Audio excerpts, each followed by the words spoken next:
White pilot calls, cops on black teen, freezes when his mom shows up as airline owner. You need to leave, now.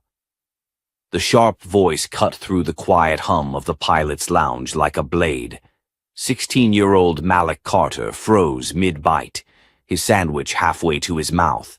Across from him stood Captain Douglas Rowe, a tall white man with silver hair, a crisp uniform, and a tone soaked in authority.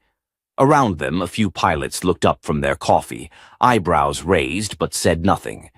I'm just waiting for my guide, Malik stammered, his voice soft, unsure. He clutched the visitor badge hanging around his neck, holding it up like a shield. Ms. Lopez from HR said I could sit here. I'm part of the Horizon Airlines shadow program. Rowe didn't even glance at the badge. His eyes narrowed. Kid, this lounge is for flight crew, not tourists, not visitors. You've got 5 seconds to leave before I call security. Malik's throat tightened. He could feel every pair of eyes in the lounge on him now, even the ones pretending to look away. His hands trembled slightly as he set his sandwich down and stood. I really didn't mean to cause any trouble, sir. I was told— Security, Rowe barked into his radio without letting Malik finish. We've got an unauthorized individual in the pilot's lounge. Young black male, mid-teens. Could be a security threat. A beat passed. Malik blinked. Did he just call me a threat? Rowe stared him down like he expected Malik to run, like this was some kind of standoff. Malik didn't move. Couldn't move. He wasn't used to being the center of attention. He wasn't used to being feared. All he had wanted was to learn about planes. Just 10 minutes earlier, he'd been sitting in awe, watching a documentary on the evolution of jet engines. Ms. Lopez had left for an unexpected meeting and told him kindly, "Sit tight. Relax here. I'll be back in 20. That was before Captain Rowe walked in, took one look at him and made up his mind. Now Malik stood in silence as 2 uniformed airport security officers arrived, flanking him like he'd just been caught stealing. You got ID? One of them asked sharply, already reaching for the badge still dangling from Malik's neck. He held it up again. It's right here. Look, it says— The officer snatched it away before he could finish. He read it quickly, then looked at Rowe. This look legit to you, Captain? No, Rowe said immediately. It could be forged. You know how easy it is to fake these things now. Malik's mouth opened, but no words came out. He looked down at his sneakers, trying to steady his breathing. He hadn't done anything wrong. He hadn't snuck in. He hadn't yelled or resisted. But none of it mattered. He looked like the wrong kind of kid in the wrong kind of place. The officers began asking him rapid-fire questions. Who let you in? What were you doing in here? Do you have a parent on the property? Why didn't you wait in the general lobby? I was invited, Malik finally blurted out, louder than he meant to. I won a contest to be here. I wrote an essay. They picked me to shadow people and learn how everything works. Rowe shook his head like he didn't believe a word of it. Sure you did, he said dryly. And next you'll tell us your mom owns the place. The 2 officers chuckled under their breath, but Malik didn't. His lips pressed together tightly. Because actually she did. 3 days earlier, Malik's mom, Vanessa Carter, had made him promise not to tell anyone who she was. I want you to go in as you, she said gently, brushing his hair back as he packed his overnight bag. No titles, no last names that turn heads, just you, Malik. Your curiosity, your intelligence. Let them see that. He had rolled his eyes like any normal teen would, but secretly he'd liked the idea. No spotlight, no expectations, just him and the machines he loved. He'd obsessed over planes since he was 10, could name every model in the Horizon Airlines fleet and tell you the engine specs of each. The opportunity to tour the operations floor, meet real pilots, and watch how flights were coordinated was the best thing that had happened to him all year. but right now he wished his mom had come with him. He wished he could say her name out loud. But he didn't. Not yet. Because maybe, just maybe, he could still fix this without her. "Can I just call the HR rep who brought me in?" Malik asked the officers. "Her name is Angela Lopez. She'll explain everything." One of them sighed. "We'll check into that. In the meantime, you'll need to come with us. We'll figure it out at the security office." "I didn't do anything," Malik said, his voice cracking. Rose stepped forward, smiling smugly. "That's what they all say." Malik's stomach twisted. The air in the lounge felt too thick to breathe. He looked around one last time. No one stepped in. No one spoke up. The pilots in the lounge averted their eyes. He wasn't one of them. And they were letting him know it. "Would you like me to continue into Chapter 2 next when you're ready? Let me know and I'll keep the drama flowing, exactly how you need." The walls of the security office were beige and bare, sterile in the way government buildings always were. Malik sat in the far corner, his hands resting in his lap, his legs bouncing with nervous energy. Across from him, the two officers who had removed him from the lounge typed something into a terminal, glancing up every so often like they still hadn't figured out what to make of him. His visitor badge, ripped from his neck, sat on the desk beside a half-full coffee cup. It felt like a piece of him was lying there under scrutiny, doubted. "I told you," Malik said, his voice hoarse from holding back. "I was invited. I won a spot. Horizon Airlines picked me for the Shadow program." The younger of the two officers, a guy with buzzed blonde hair and mirrored sunglasses tucked into his shirt collar, looked at him like he'd heard the story 100 times before. "Right. And what exactly were you shadowing? The flat-screen TV?" Malik's jaw clenched. "Ms. Lopez left me there while she handled an issue. She told me to wait. I didn't break in. I didn't lie." The older officer, thicker build, salt and pepper stubble, sighed and finally turned toward him. "Look, kid, we get it. You say you were told to wait in the lounge, but to be real with you, that's not protocol. Interns and guests don't just hang out unsupervised in restricted crew areas." "So call her," Malik snapped, then instantly regretted how loud it came out. His voice cracked. "Just call her.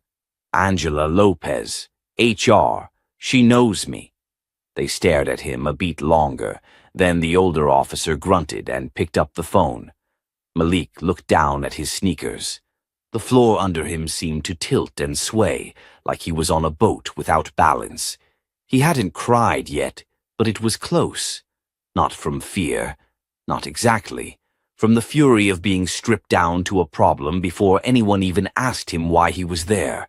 And from how familiar it all felt. He thought of his mom's words before he left. "Keep your head up, baby. You don't need to prove who you are to anyone but yourself." But proving himself was all he'd been trying to do since he walked in. The phone call didn't take long. The officer nodded once, said, "Thanks," and hung up. "Well," he said, turning to his partner, "Angela Lopez confirms his story. He's in the program. Authorized access. Said she gave him permission to use the lounge while she stepped away." Buzzcut guy looked slightly annoyed. "So, what? We just let him go? What else are we gonna do?" the older one muttered. "Can't hold him on nothing." But neither of them looked at Malik. No apology, no acknowledgement. Just two men inconvenienced by the truth. Malik stood slowly.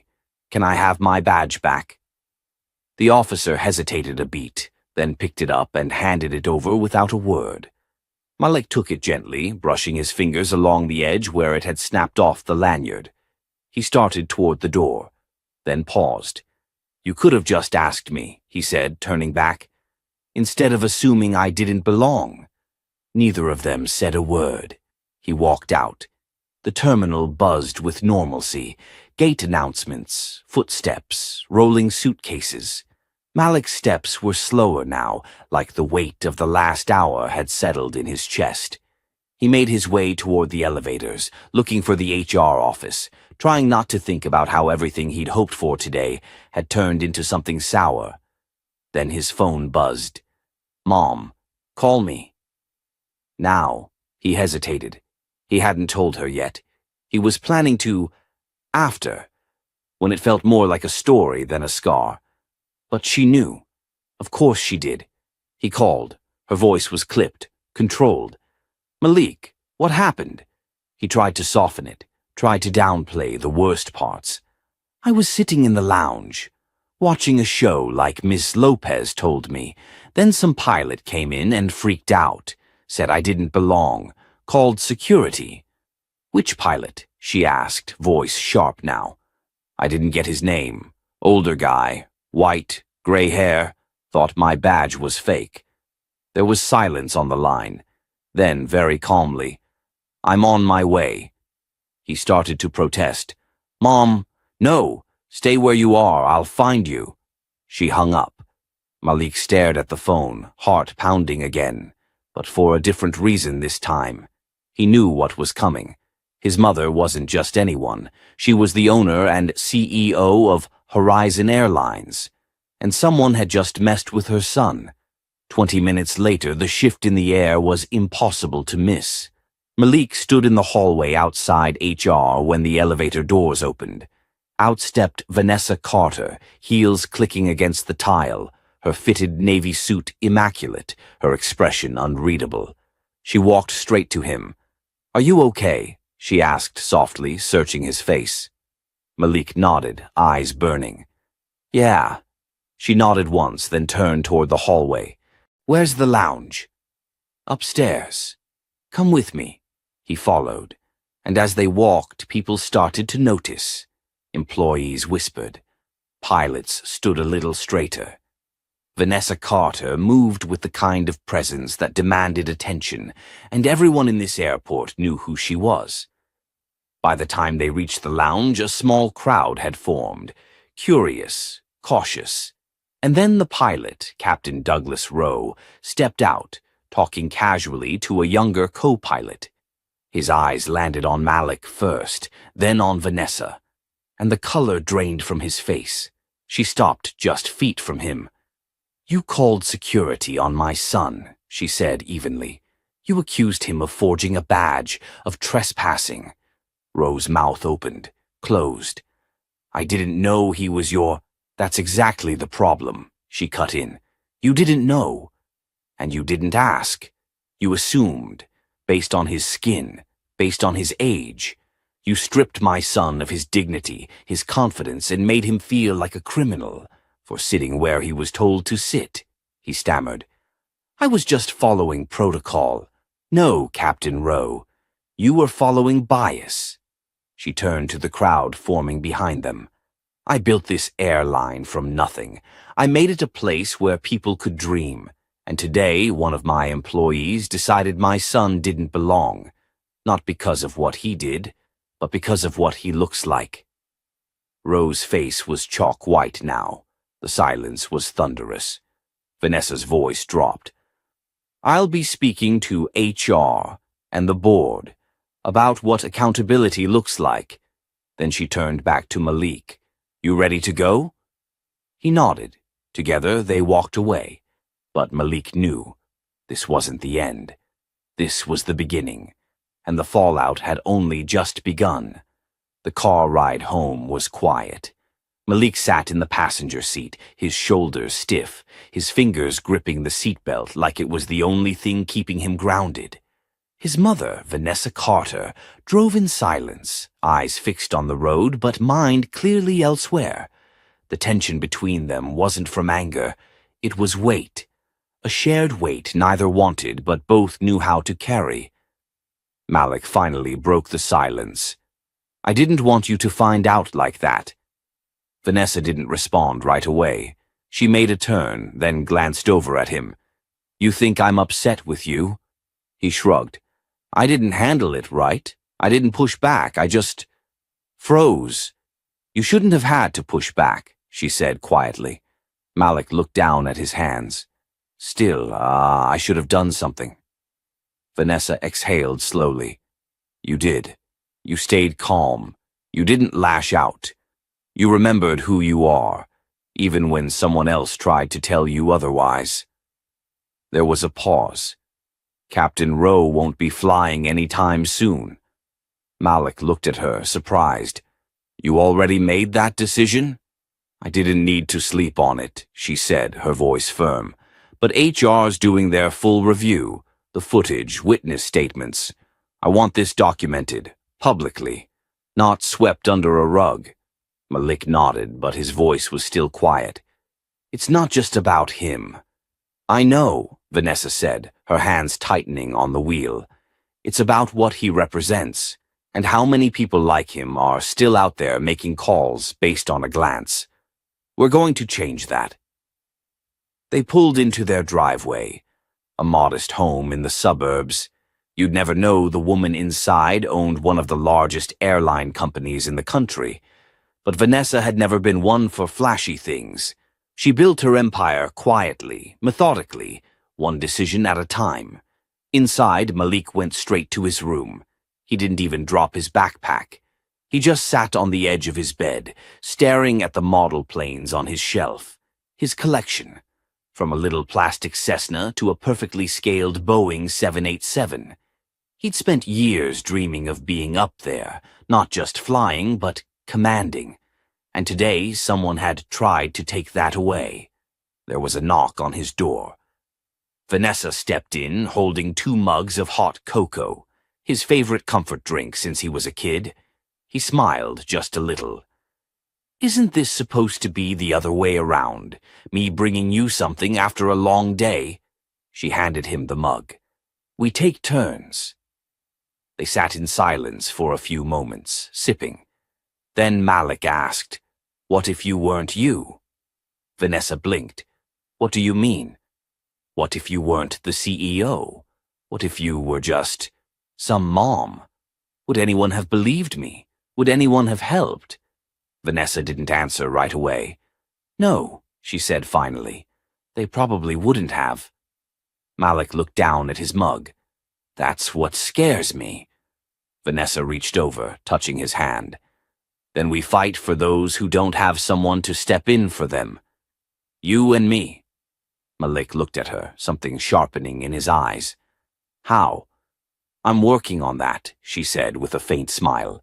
But it starts with us not letting this disappear. The next morning, Vanessa stood in front of a small team of Horizon Airlines executives. Not a formal board meeting, yet, but a war room. She had her chief legal officer, HR head, the new diversity program director, and her longtime assistant, Dana. She paced slowly as she spoke. I want every detail. Security footage, staff reports, lounge access logs.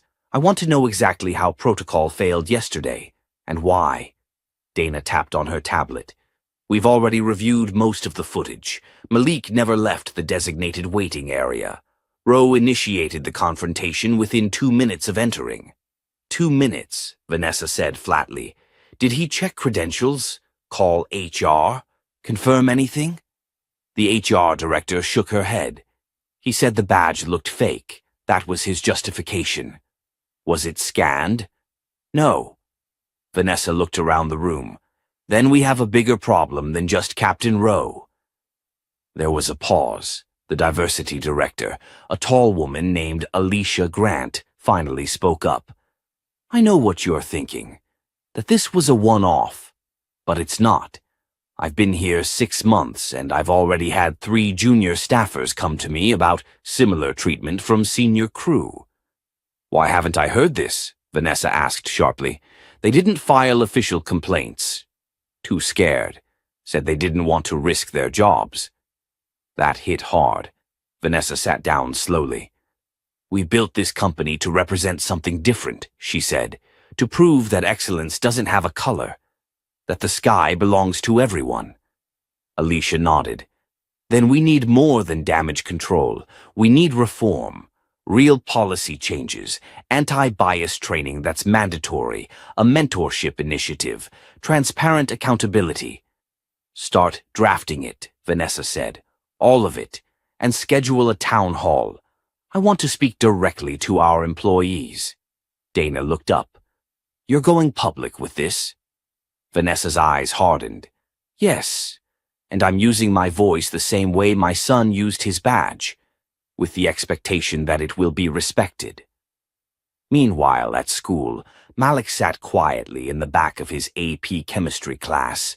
He was used to blending in, but today whispers followed him like shadows. Is it true? I heard his mom owns Horizon Airlines.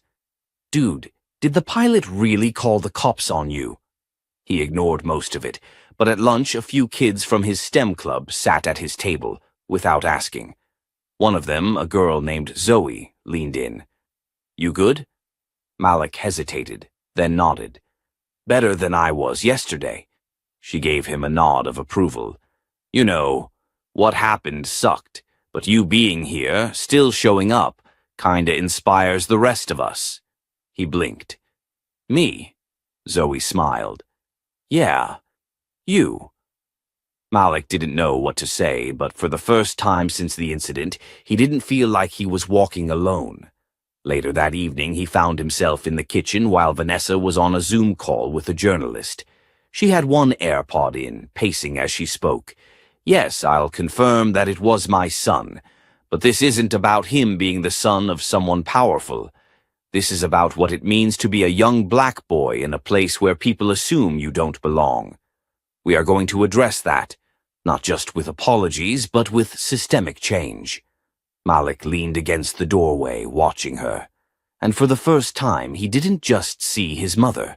He saw a woman who fought battles no one else could see, who held power not to protect herself, but to open doors for others.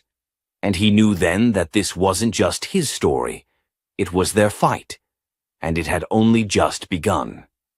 The following Monday, the Horizon Airlines headquarters buzzed with an energy that wasn't part of the usual Monday morning rush. Employees whispered in hallways, phones rang nonstop, and inboxes lit up with the subject line, Town Hall, Mandatory Attendance. In the CEO's corner office, Vanessa Carter stood in front of a wide glass window, arms crossed, her expression unreadable as she watched planes taxi along the runways in the distance. Her phone pinged. Dana, assistant. Town hall is set.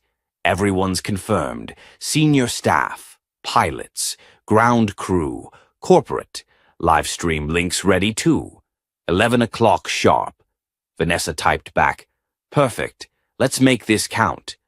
She turned to face the mirror behind her desk, smoothed the lapels of her navy blazer, steadied her breathing. Because today the spotlight wouldn't just be on Captain Rowe, it would be on the system that let him feel entitled enough to do what he did.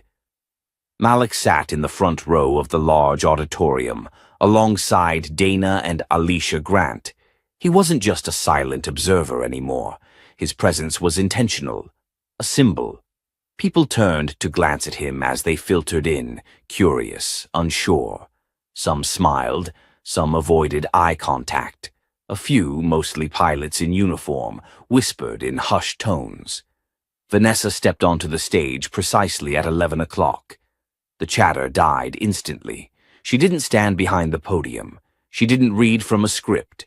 She stood center stage, open, exposed. Director. Good morning. Her voice rang clear through the room. I know you're all wondering why we're here, and I'm going to tell you, because it's time we stop whispering and start confronting. She paused. Let the weight settle. Last week, my son, Malik Carter, 16 years old, a guest in our Horizon Career Shadow program, was wrongfully detained, humiliated, and nearly reported as a security threat, simply for sitting in a pilot's lounge. A ripple went through the room. Vanessa continued. This wasn't an issue of protocol. This was an issue of perception. One pilot saw a young black teen and assumed he didn't belong. He didn't ask questions. He didn't check facts. He called security. And my son, your guest, your future, was nearly criminalized. She let her gaze sweep the room. And here's the thing. He only got out of that situation safely because he called me. Because his mother just happens to be the owner of this airline. Silence. Absolute. But what if I weren't? What if he were the child of a janitor, or a baggage handler, or a customer service agent? What if that call hadn't gone to someone with power?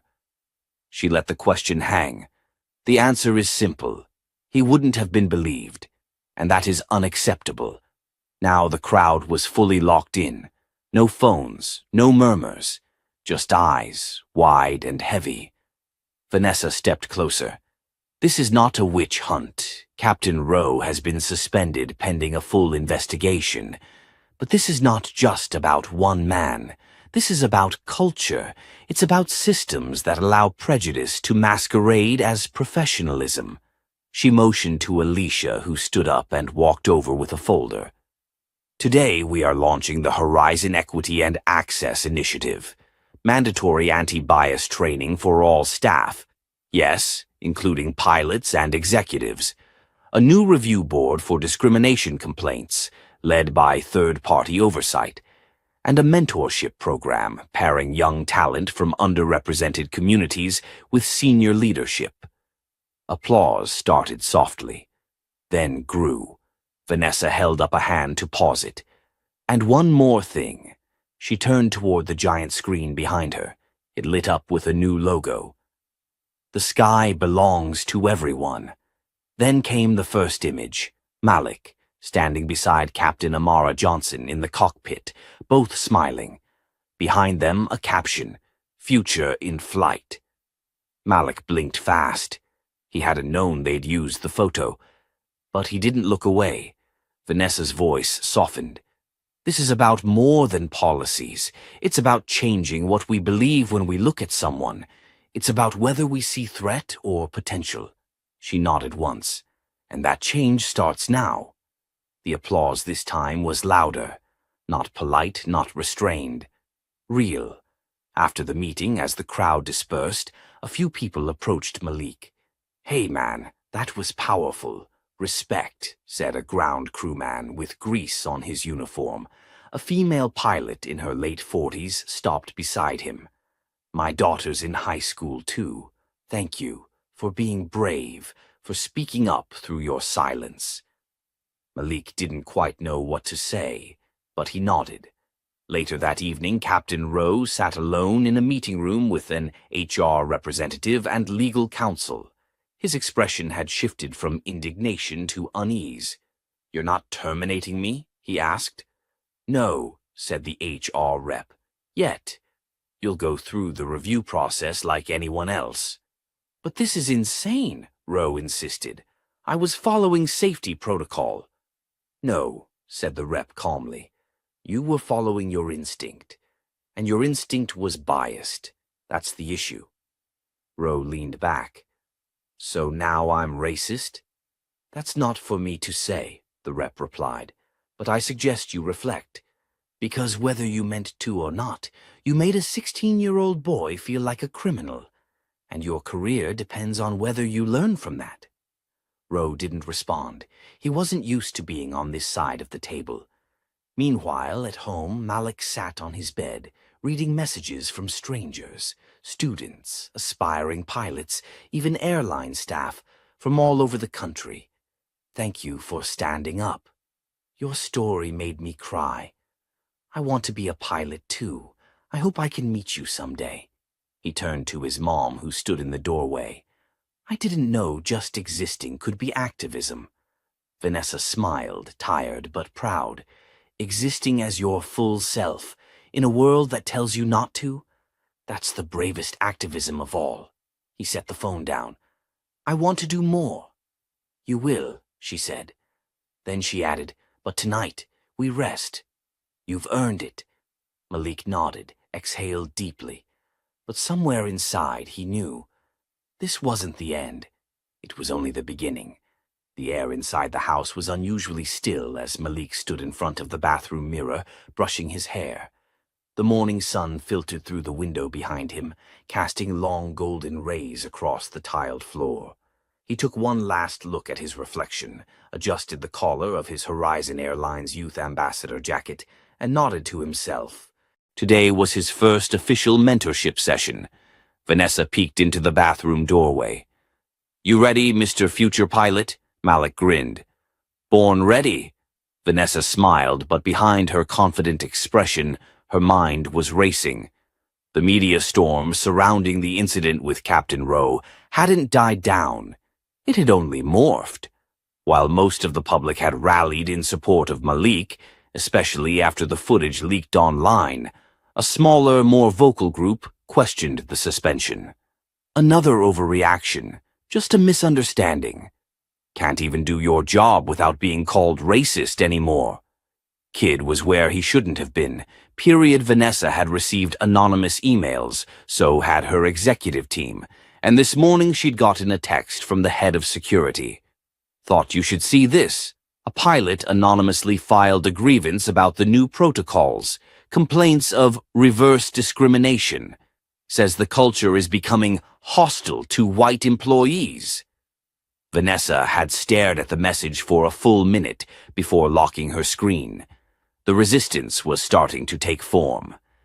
At the Horizon Training Center, Malik stepped off the elevator onto the 6th floor and found himself in a space that looked nothing like the corporate boardrooms he'd imagined. The mentorship hub was warm, filled with natural light, plants, and framed photos of current employees who had once been part of the program. A banner overhead read, "Soaring Together, the Next Generation of Flight." Captain Amara Johnson was already there, seated in a lounge chair with a tablet in her lap. She stood the moment she saw Malik. "There he is," she said, grinning. "You ready to fly, figuratively, for now?" Malik returned the smile. More than ready. They spent the morning in the flight simulator, where Amara walked Malik through an Airbus A320 takeoff protocol. She was patient, but didn't go easy on him. "What's your fuel burn rate at flight level 350? Around 5,000 pounds per hour, Malik guessed. "Close, but we're on the A320, not the Dreamliner. It's closer to 5,500. They laughed. The rhythm between them was natural, mentor and mentee, but with mutual respect. "You're sharp," Amara said, "but sharp isn't enough.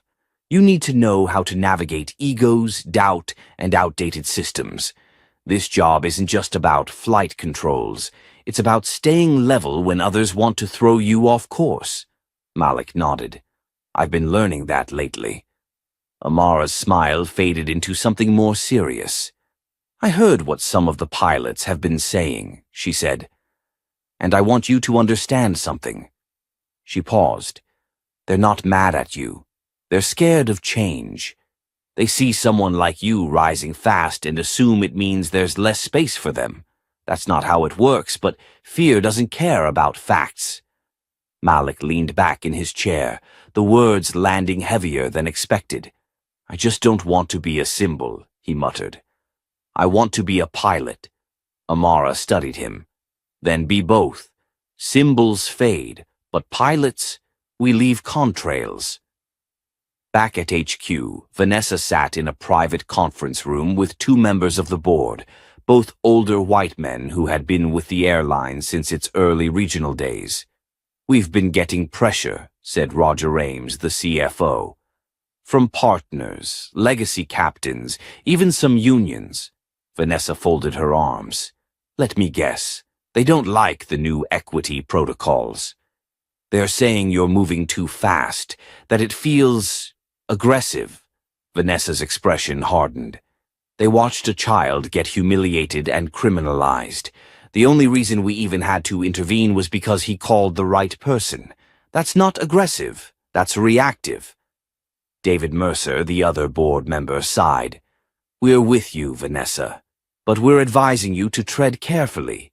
If too many pilots feel alienated, they'll start talking to competitors." So let them, Vanessa shot back.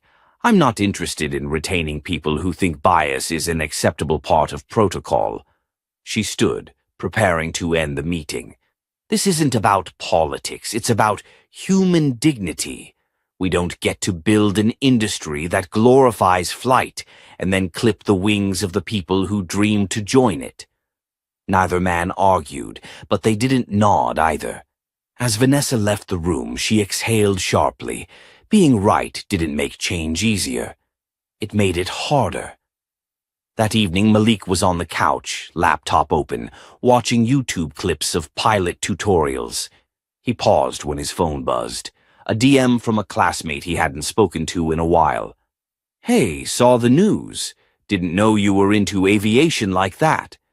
That's dope. Ignore the haters." A few more messages followed, from a girl in Florida.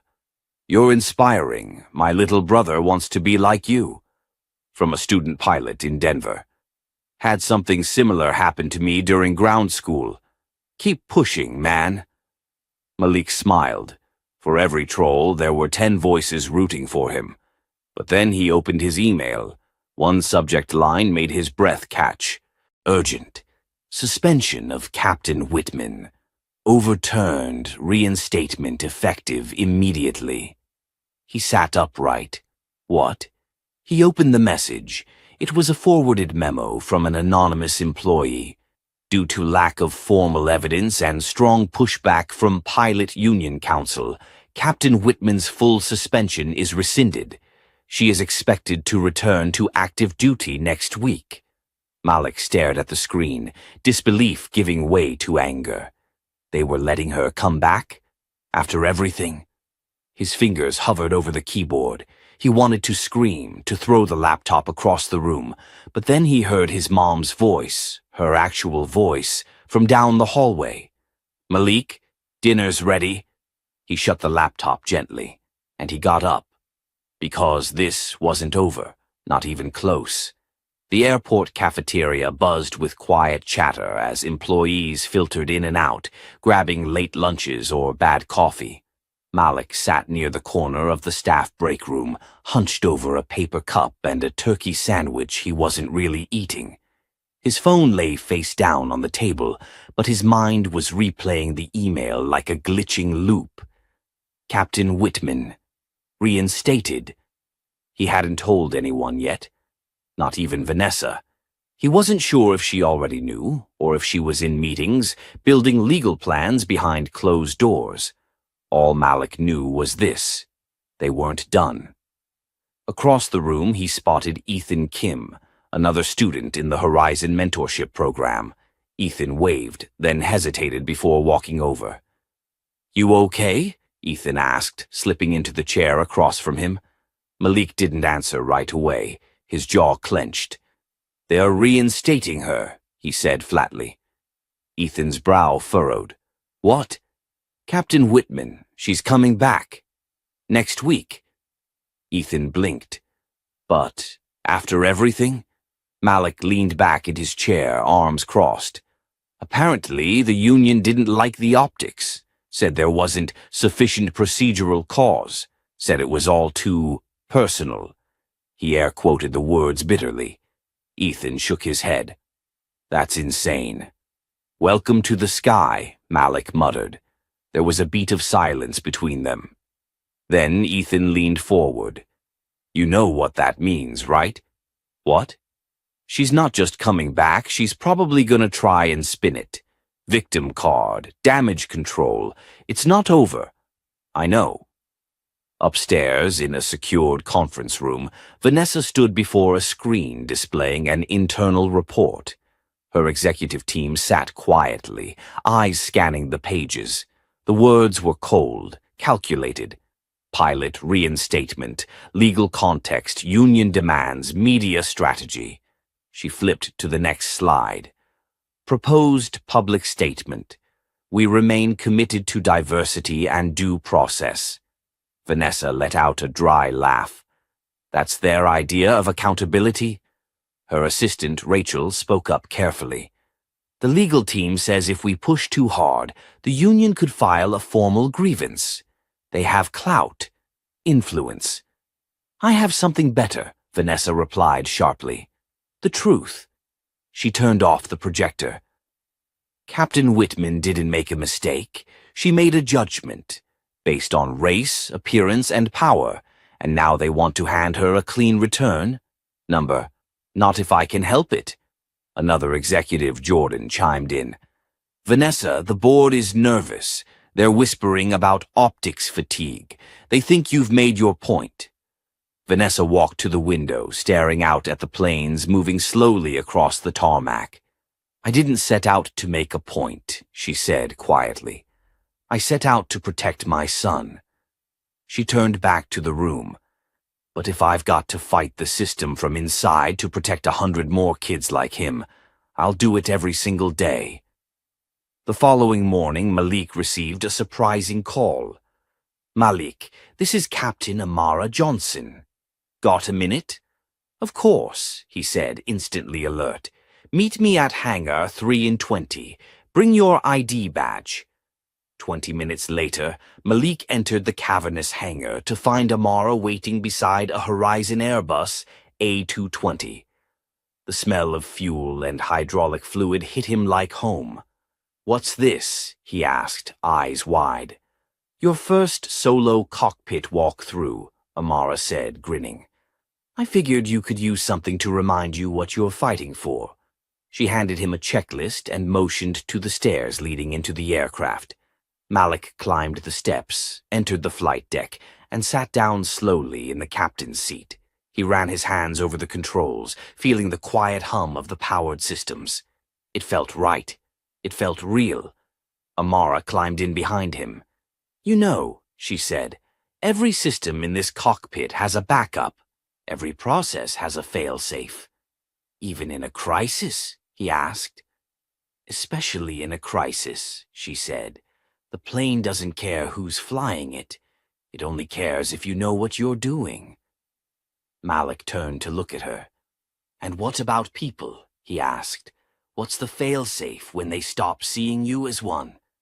Amara's eyes softened. You build one, she said, and sometimes you start with yourself. Later that afternoon, Vanessa held a press conference. She stood before a line of cameras, her expression calm but unyielding. Recent developments regarding the reinstatement of Captain Whitman have raised serious concerns, she began. While we recognize the role of unions and procedural due process, we also recognize the importance of accountability. She paused. This company is not just in the business of flight, it's in the business of trust. A few murmurs rippled through the crowd. I want to be clear. My son, Malik, was not the first to be misjudged in one of our lounges, and unless we change something, he won't be the last. Reporters raised hands, flashes flickered. One shouted, Does that mean Captain Whitman will be fired after all? Vanessa stared straight into the camera. It means this company will no longer protect prejudice disguised as protocol. Not on my watch. The video clip went viral by nightfall. On social media, hashtags like #I stand with Malik and #Vanessa. Jackson, for justice, trended for hours, but not all responses were supportive. Some pilot forums exploded with fury. She threw a good captain under the bus. This is PC nonsense. She's making it harder for the rest of us. Inside a private chat room, someone typed, If she wants war, she'll get one. Let's make sure her kid knows he doesn't run the skies yet. The next morning, Malik walked through Terminal B, heading toward the mentorship offices, when he noticed something strange. People were staring again. Not in awe, in discomfort. He turned a corner and stopped. Someone had graffitied over the mentorship banner. Token Program was sprayed in red across the words Horizon Futures. His chest tightened.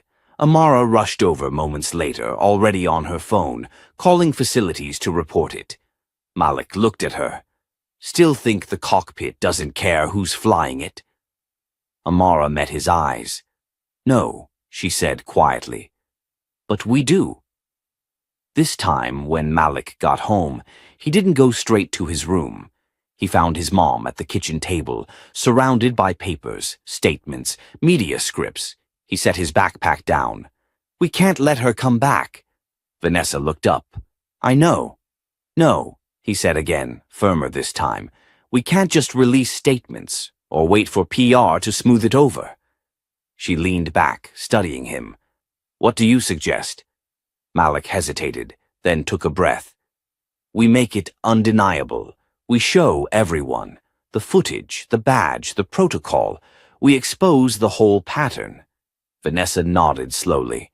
"You're thinking like a leader." "I'm thinking like someone who's tired," he said. "But not done." Vanessa reached across the table and squeezed his hand. "Then let's finish this." The buzz in Horizon Airlines headquarters was unlike anything the company had experienced in years. Whispers echoed through corridors, conference rooms booked under vague titles, staffers huddled in corners glancing nervously at passing executives. But at the center of the quiet storm stood Malik Jackson, no longer just a teenage aviation hopeful, but the unintentional face of a reckoning. Malik didn't want to be a symbol. He wanted to fly. But now he had to fight, and the people he was up against were no longer just one arrogant pilot. They were the very system that had protected her, and now they were circling the wagons. The press conference had shaken the building. Vanessa's statement was bold, raw, and, most importantly, public. It had forced the board into uncomfortable conversations, but it also triggered fierce backlash, especially from the pilots' union and senior management, who feared that emotion-driven decisions would set a dangerous precedent. Captain Whitman's supporters were already mobilizing, and behind the scenes, retaliation had begun. It started small. An anonymous complaint filed against Malik, claiming he'd accessed a restricted personnel system, a laughable accusation that was easily disproven. But it had still triggered a routine review of his mentorship status. Then someone leaked a cropped version of the security footage to an aviation gossip blog. The version removed all audio and spliced out key moments, making it look like Malik had been loitering aimlessly in the lounge without permission. The comments section exploded with vitriol. "Looks shady to me. Just another kid thinking rules don't apply. Bet he used Mommy's name to get out of trouble." Malik saw it all, and for the first time since that terrible day in the lounge, he felt the same wave of humiliation flood through him. Except now it wasn't just strangers in a room, it was strangers on the internet. People who didn't know him. People who didn't care to. "You okay?" Amara asked as she walked into the empty mentorship office where Malik sat staring at the article. He didn't answer. "I saw the footage," she continued. "I also saw the real version. You were calm, clear. You followed every rule." "It doesn't matter," Malik said. "They already believe what they want." "Not everyone," she replied. He looked up. "They're trying to make me look like the problem." "And what are you going to do about it?" she asked gently. Malik swallowed. "I want to go public," he said after a pause. "The full footage, the emails, the report from HR, all of it. I want people to see what really happened and how far they went to bury it." Amara nodded slowly. "That's a bold move." "It's not just about me anymore," Malik said. "If I stay quiet, I'm saying they're right, that I don't belong, that I only got this far because of who my mom is." He stood. "I need to prove that I belong, because I earned it." That night, Vanessa called an emergency meeting at their home. Sitting around their dining room table were a mix of trusted executives, PR advisors, and a legal representative. Malik stood at the head of the table, laptop open, his tone clear and firm. "I've compiled everything," he said. "Unedited footage, my entry logs, the messages between Miss Reynolds and HR, even the mentorship policy stating lounge access was permitted." He looked each of them in the eye. I want to do a video. Me. My words. No PR script. No edits. Just the truth. One of the PR leads shook his head. It's risky. If the union comes after you, let them, Vanessa cut in. Everyone turned to her. My son's not afraid of speaking the truth. Why should we be? 2 days later, the video went live. It opened with Malik sitting alone in a quiet, sunlit conference room. No background music, no graphics. Just him looking into the camera. My name is Malik Jackson. I'm 16 years old. I want to be a pilot. He told the story, clearly, calmly, from his point of view. He showed his badge. He explained what happened in the lounge. He detailed the accusations and the humiliation. Then came the footage. The unedited tape played side by side with the edited one. It was impossible to ignore the manipulation. The truth hit harder than any statement Horizon had released. By the time the video ended, Malik's final words echoed like thunder. I didn't deserve what happened to me, but I'm not the only one. And unless we fix the way we see people, especially young black people in spaces they've earned the right to be, we'll keep failing. I'm not asking for special treatment. I'm demanding fair treatment. For me, for every kid like me. Within hours, the internet exploded. Give this kid wings. Malik Jackson is who we want flying our planes. Every young person should watch this. Shame on Horizon for protecting her. The hashtags trended globally. Even celebrities and prominent pilots reposted the video with messages of support.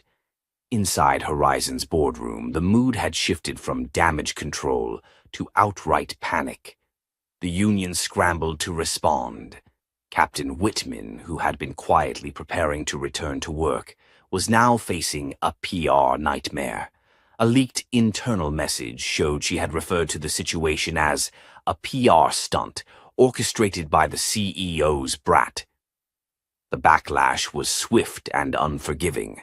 By the end of the week, 3 more pilots had come forward to file similar complaints about her conduct, cases that had been dismissed or buried before. This time, people were listening. On Sunday morning, Malik sat on the roof of his home with his mom, watching planes arc across the sky. You really sure you're okay? Vanessa asked, her voice soft. He nodded. I think I needed to go through it, he said.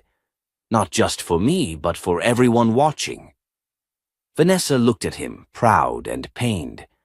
I spent years trying to shield you from this world, she said. Malik smiled faintly. But you also taught me how to fight back. The next morning, an internal email was sent to all Horizon employees. Subject, Personnel Update, Captain Rebecca Whitman.